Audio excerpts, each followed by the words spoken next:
Welcome to Your Need to Know. I'm your host, Catherine Reed, and tonight we're talking with Delegate Marcus Simon, doing a legislative preview as we open the 2018 legislative session here in Virginia. Thank you so much for joining us. Well, thank you, Catherine. It's a pleasure to be here. So you are in the House District 53, which is here in Northern Virginia. Yep. And you have a lot of new colleagues, 15 of them. Well, 15 or 16, we'll see. 15 or 16, right? That's true. So we've seen a big wave election this year. There's no doubt about that.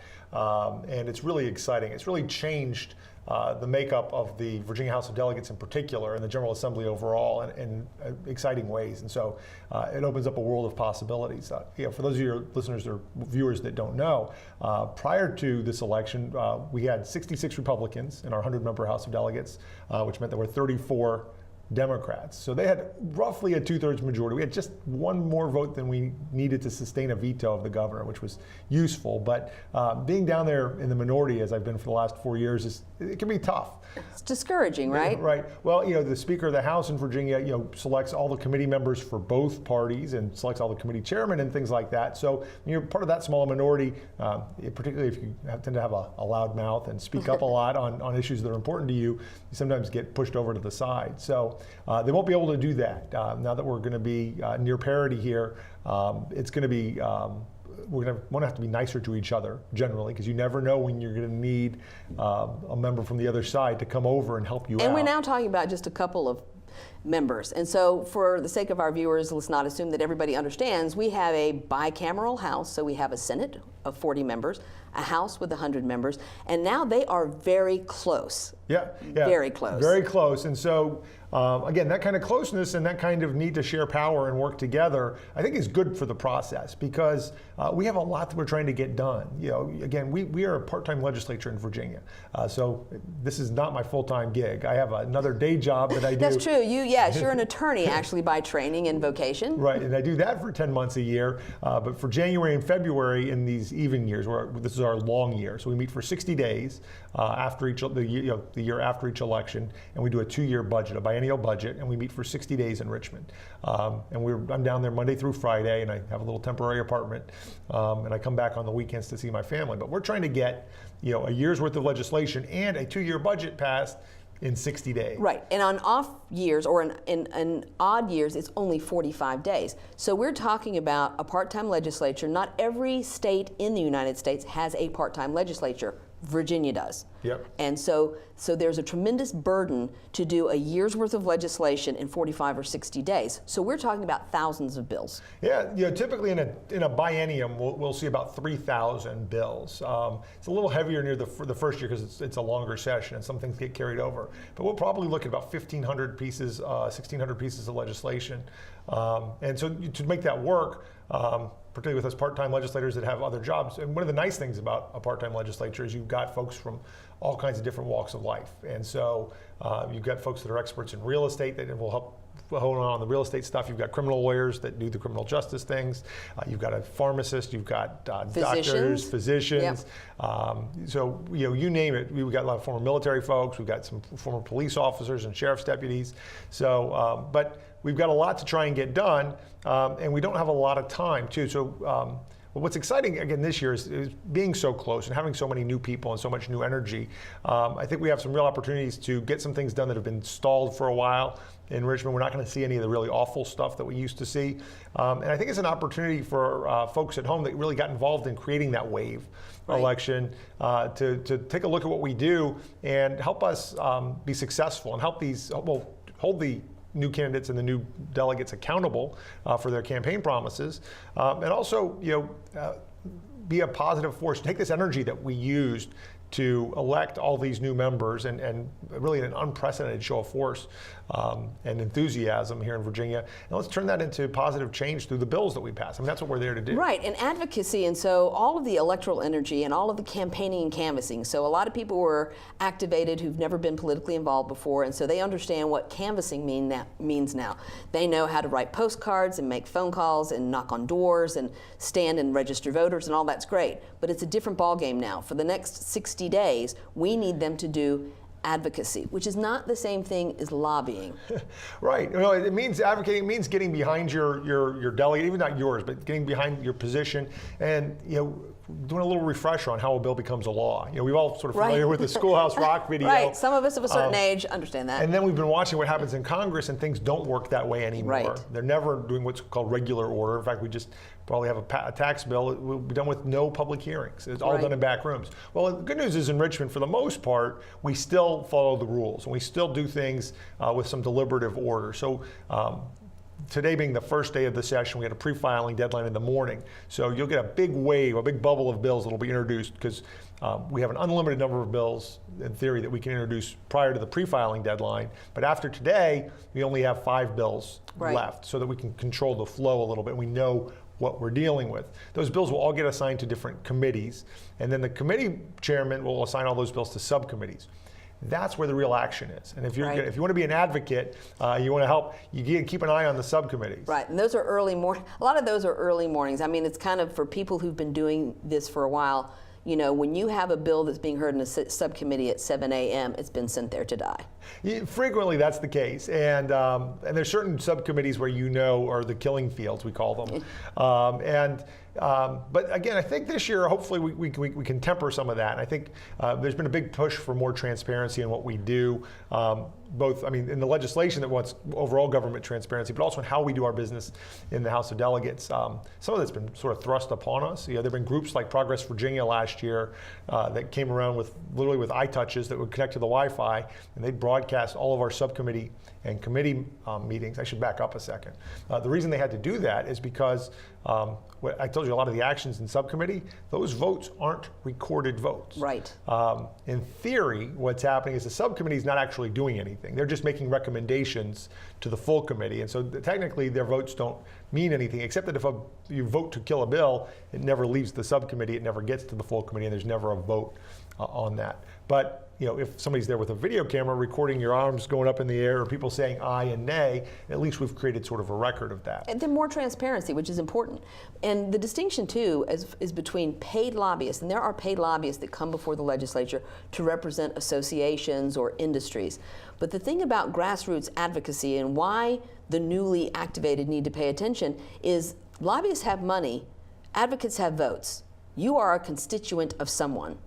Yep. When you call your legislator or any legislator, you are a voter in Virginia. And so your advocacy has a entirely different impact than someone who is paid to advocate on behalf of an industry. No, that's right. And we actually have systems in place too. You can call anybody you want. It's really helpful to get phone calls, to get emails, to get to be, I would say lobby, but have advocacy folks let their feelings be known when they're from within the district. And we have a system, we have an electronic system of keeping track of emails, of phone calls, of letters that we get, postcards.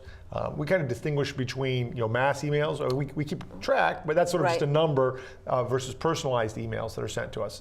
Phone calls. If people start blowing up our phones, that's a real quick way to get our attention because it gets our staff person's attention. A lot of people don't, first of all, a lot of people don't think that their one phone call or their one email or knocking on your door matters, but it does because you have a software program and you actually record all of those things. And it helps if it's attached to a bill number, because I have worked on many bills where I have called a legislator to ask, how they were going to vote. And I've had a legislative assistant say, what is that bill number? And it doesn't look like anybody has called us about that bill number. The breastfeeding bill, which passed unanimously all 4 times it was voted on, was a lot of telephone work by 600 women across Virginia calling to say, the Washington Post is asking us if we know how this delegate's going to vote. Could you let me know? Right. And that made the difference. That was a real lesson. Well, let me tell you guys another story real quickly about that, and on the other side of that. So last year, and this surprises some people, the most controversial bill that we heard all of last session was a bill on hunting dogs running off their leashes.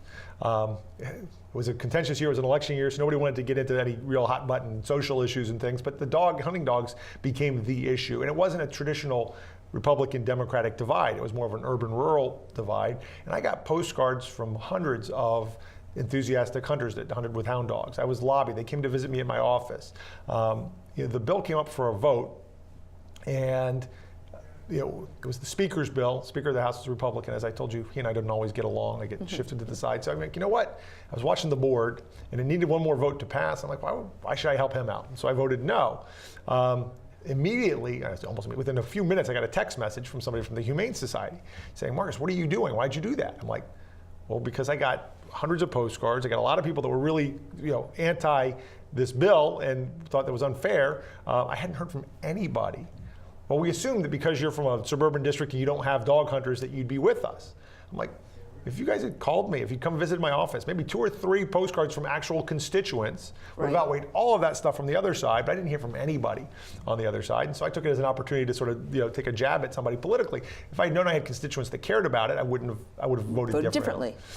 So it does show that even a little bit, particularly from within the district, can help a lot. And it was hard to keep track of all that for some of our There's so many bills, right? And it moves so quickly. Like you were saying, a lot of times it comes up, we find out 24 hours in advance that there's going to be, we find out at 2 o'clock on Tuesday that Wednesday at 7 a.m. is a subcommittee hearing. How do we activate people that way? So one of the things that folks can start doing now that we're getting underway, and now that you've had this big dump of bills, now that we've hit the pre-filing deadline, is check out virginiageneralassembly.gov.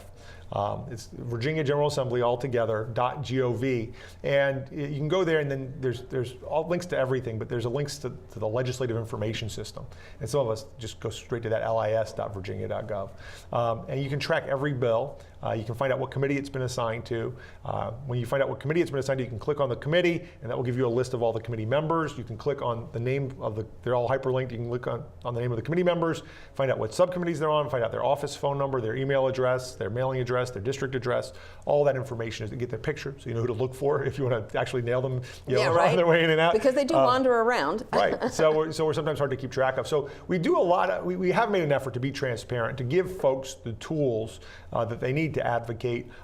In the past, the professional lobbyists have been really adept at taking advantage of those tools. What I'm hoping is that, again, those advocacy groups that were so instrumental in electing all these new delegates will turn some of their energy towards organizing around and using some of these tools to then advocate for positions, right? Because we elected people to do good things, but for those good things to happen, we need to make sure that the bills pass, that the budget amendments pass, that the things that we care about are going on. Well, and I appreciate that, because I think a lot of nonprofit groups have been reluctant to do a lot of advocacy work, yet a lot of them provide direct services to clients. And those clients are the people that you want to come before the subcommittees and committees to tell their stories about why this piece of legislation affects them personally. So I think all of this is wise counsel. And when we get back from this break, we're going to plumb the depths a little further on the legislative session for 2018. Hey, you. Yeah, you. Getting that college education? What are you gonna do? Graduate and take some office job? Be like everybody else? Or will you dare do something different? Like, be a teacher. You could be my teacher. You got the skills. The smarts? Yes, you. You could be the teacher I never forget. That would be cool. Does that corporate job even have recess? What are you gonna make of yourself? What are you gonna make of me?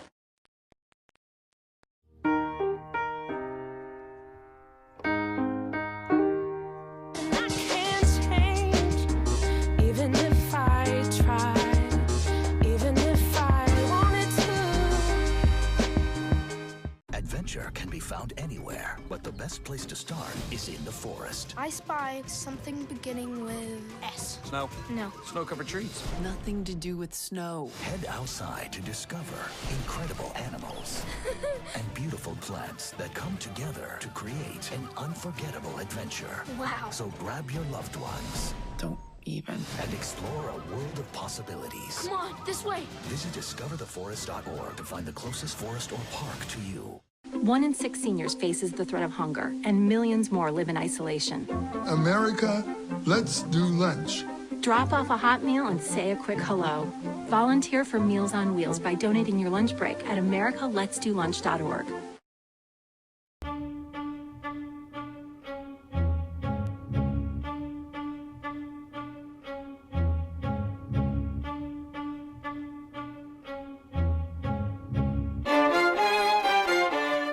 Welcome back to Your Need to Know. I'm your host, Catherine Reed. Tonight we are talking about the 2018 legislative session here in Virginia with Delegate Marcus Simon. Thank you so much for being here. Yeah, like I said, it's a pleasure. I'm enjoying it. So you've got a class of larger than normal number of freshman delegates who will be on a learning curve, but you've got a system, it seems like, early on, right after the election, of pairing up some of these new delegates with some of the incumbent. Yeah, so I mean, we're in the good news, bad news, right? So it's a good problem to have in that about a third of our caucus now is brand new and they've never served in the legislature before.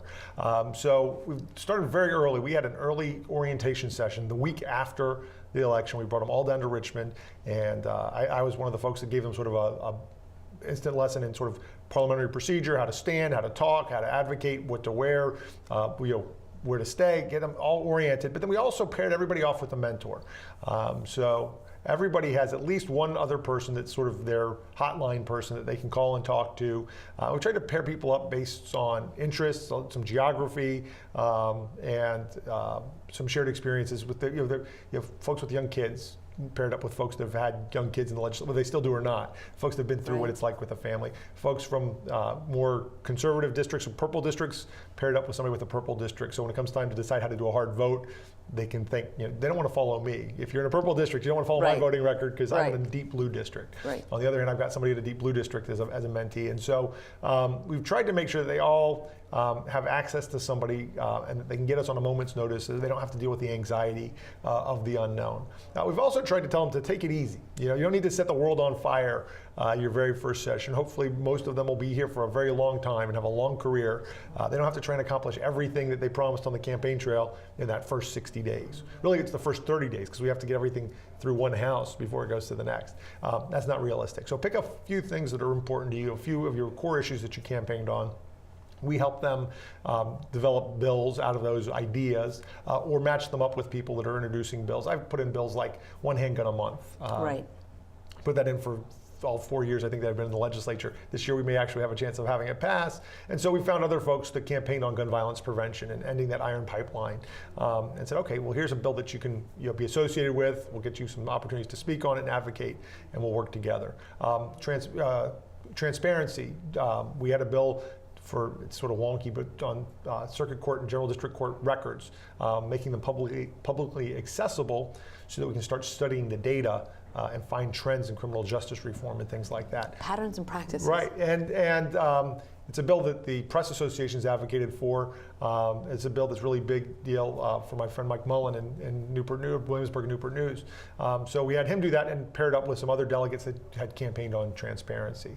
Another bill that I'm working on, we're sort of doing the bills themselves but the process at the same time, but this year both gubernatorial candidates said that they would pledge to end what I consider the corrupt practice of using your campaign funds for personal use, using it as your personal piggy bank. And so we introduced a bill there, and my mentee, Kelly Fowler from Virginia Beach, who had an opponent who had a problem with personal use, so she campaigned to end that practice, and so she and I are patron and chief co-patron of that bill. She gets the benefit of my experience, having carried it before, and I get the benefit of her fresh perspective on it and her energy, and another group of folks to help advocate for it out of the Virginia Beach area. So we're looking for these win-win opportunities for the veterans and the new delegates, pair them up with, people want to see you deliver something. And there are things that are deliverables, not necessarily pie in the sky stuff. There'll be some pie in the sky and some reaches. I shouldn't call it pie in the sky. But there's some things that we need to reach for as well. But let's sort of focus our energy on those incremental things that we can achieve. Absolutely. I think people expect their legislature to deliver good public policy. That's why you're there. That's why people ran to sit in that seat, is that we can have the kind of communities we want and the kind of commonwealth we want when people advocate for the policies that they think are shared among the people of the Commonwealth of Virginia. Congress has not done such a great job. And so, again, I hope that people who were newly activated as grassroots activists during this campaign will understand they have a much better shot at supporting specific policies and legislation, connecting and creating relationships, which is another really important factor when people are trying to get a policy passed, is to have a real relationship with your legislator. Yeah, well, one of the things that I think sparked the Women's March movement and the big organizing efforts that we've seen, a sense of helplessness, right? A sense that, hey, we did everything we were supposed to do, and the bad guy still won, Right. And so people want to feel like I need to do something. I can't just sit back and be a victim. I want to feel empowered to make a change. And so the first step in that was advocating and getting folks elected. And I think one of the silver linings, if there is to that, is that people realize that one of the places where you can actually be powerful and have an impact is at the state level. Again, if there's a bright side from somebody like my perspective, was in the state legislatures, people started paying attention to state politics again and to what goes on in the state legislature. And if we end up having the federal government that wants to sabotage healthcare, what healthcare solutions can we put in place ourselves at the state level? And I think that, again, if you're out there feeling helpless, feeling like I need to do something, look at this list of bills. Find an issue that you can advocate on. And as I was saying earlier, 2 or 3 or 4 people that are really energetic and enthusiastic and advocating can make a real difference and can actually see results. And the nice thing about that short time frame, it's a lot of work and it's a lot of sleepless nights and a lot of missed time with the family. But the bright side is at the end of the session, often you've accomplished something. You started out with a problem that needed to be solved. By first session, I went down and there was a problem that was emerging with people sharing unauthorized images, sexually explicit images of another, that had acquired during a relationship, and all of a sudden, for revenge, they start posting that all over the place. Right. And we call it revenge porn. And it was a problem where I had victims that in Virginia that had this happen and went to the state police and were told there's nothing to be done for you because it's not against the law. Introduced a bill in December. We started hearing it in January. By the time the session was over, that bill had passed. And actually, the following summer, somebody in Richmond, a VCU student, actually filed a complaint and used my statute to get her victim to stop, or get her perpetrator rather, to stop doing what he was doing. So you have an opportunity to actually make a real change. It may be small incremental things, but you can do things at that level by getting involved at the state level. So I'm excited, again, to see some of those advocates turn their energy towards the general And there's assembly. a lot of different ways of doing it. Social media has been a tremendous tool in helping to connect people with other people who care about, and to connect it to the legislative process and information about where a bill is. But there are also lobby days, and organizations actually invite people to come to the Capitol and to actually walk into the office of legislators. And so that is also a very compressed period, because generally that's done before crossover. Right. Well, it's sort of funny. Lobby day is sort of an old-fashioned, before social media, it's an old-fashioned flash mob, right? Right. Where everybody says, hey, everybody who cares about this particular issue, we're all going to show up at the same place at the same time. Right. We meet by George Washington statue in Capitol Square at 10:30 on Tuesday morning, right? I mean, but now again with the actual flash mob technology, with the tools that tie us together, we've seen a record number of people in the last couple of years showing up for advocacy days.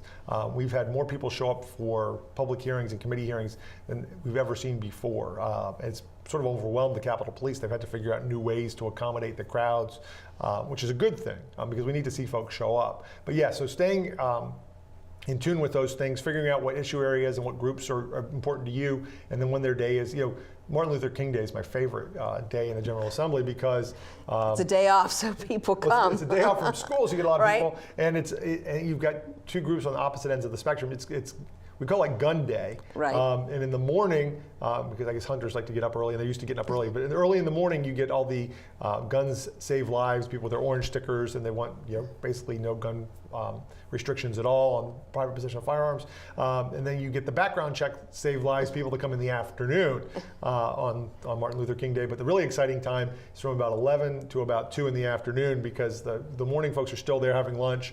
The afternoon folks have come early for a little lunch before they start, and that's when everybody's there. Sharing space. Sharing space in elevators and things like that. But it's really effective to see. And then a lot of times what people will do is, because we go into session at 12 noon every single day, one of the really effective things you can do if you've got a big crowd is they literally line the walkway between the office building and the Capitol, and we walk past sort of a gauntlet.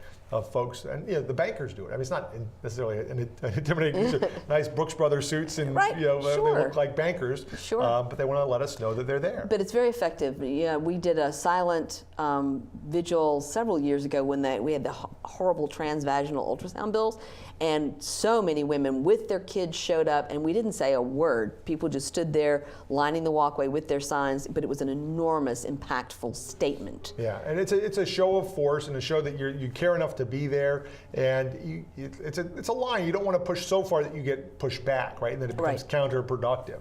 I think we've seen that with some of. We'll see. So something. I mean, I think that there's a line that you can cross where you can be off-putting. I think being very effective, being present there, is all that you really need to do. So, one of the final big issues I want to talk about is Medicaid expansion. I think that's on a lot of people's minds. I think for many years we thought, Governor McAuliffe tried lots of different end around, different, calling it different things, doing different things, getting special permissions to do different things, and none of it worked. But this election and the close numbers in both the House and the Senate makes it almost like it's within reach. Yeah, I think so. I think this is the year for it. I think that it's important. I think you'll hear about it in Governor McAuliffe's final State of the Commonwealth address tonight. I think you'll hear about it again on Saturday with incoming Governor Northam, Dr. Northam's inaugural speech. This is going to be a seamless handoff.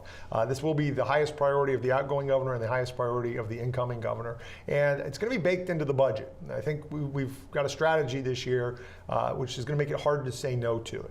And if you're going to say if you want to continue to reject $6 million a day in federal funds that we've already paid through our federal taxes, you're going to have to say, not only are we not going to take that, but we're also going to take money out of the general fund that could go to education, go to schools, go to teacher pay, to fixing the teacher shortage, all these things that are very important that we're going to pay for with money that Medicaid expansion saves us in the general fund.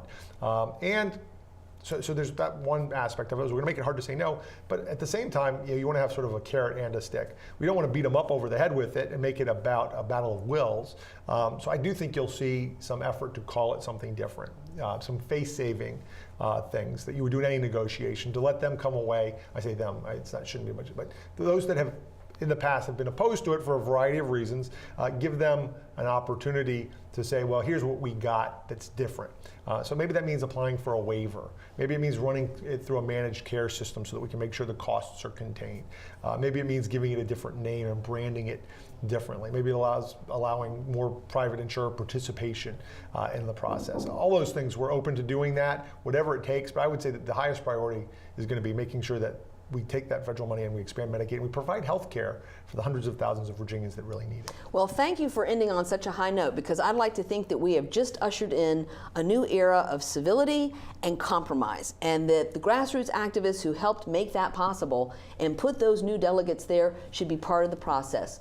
And this is exactly what you need to know. Thank you so much. Thank you.